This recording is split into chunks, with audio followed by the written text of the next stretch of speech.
বিশ্বসেরা allrounder Shakib Al হাসানের all-round কীর্তি, তামিম ইকবালের একাধিক সেঞ্চুরি, চট্টগ্রামের এই স্টেডিয়াম দেশের ক্রিকেটের এমন সব স্মৃতি বহন করছে যা গোটা বিশ্বেই বিরল।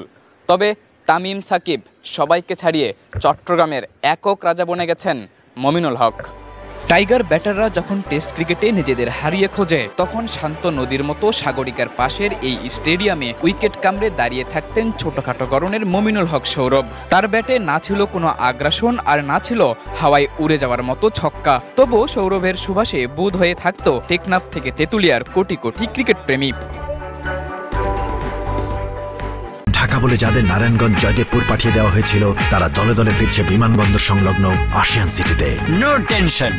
বাংলাদেশের লাকি ভেন্যুখ্যাত চট্টগ্রামের এই মাঠ যদি একটা রাজ্য হয়, তবে সেই রাজ্যের সবচেয়ে বড় রাজা মমিনুল হক। প্রায় এক যুগের টেস্ট ক্যারিয়ারের 13 সেঞ্চুরির 7টি এসেছে এই সাগরিকা থেকে। নিখুঁত ফুটওয়ার্ক, শরীরের চমৎকার ভারসাম্য, অফ স্ট্যাম্পের বাইরের বলগুলো লিফট করা, চট্টগ্রামের মাটিতে টেস্ট ক্রিকেটের এমন আইডিয়াল ব্যাটিং শৈলী প্রদর্শন করেছেন টাইগার এই ব্যাটার। ক্যারিয়ারে টানা 11 হাফ সেঞ্চুরির রেকর্ড গড়া মমিনুলের কাঁধে উঠেছিল নেতৃত্বের গুরুদায়িত্ব, কিন্তু অধিনায়কের বোঝা সামলাতে গিয়ে ভোগেন ফর্মহীনতায়। বিশেষ করে বিদেশের মাটিতে রান না পাওয়ার বড় অভিযোগ ওঠে তার বিরুদ্ধে।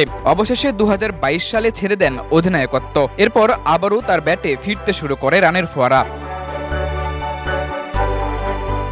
দলের সব ব্যাটাররা প্রতিপক্ষের বোলারদের তোপে অসহায় আত্মসমর্পণ করলেও একটা প্রান্তে যিনি ভরসার প্রতীক হয়ে থাকতেন তিনি মমিনুল হক।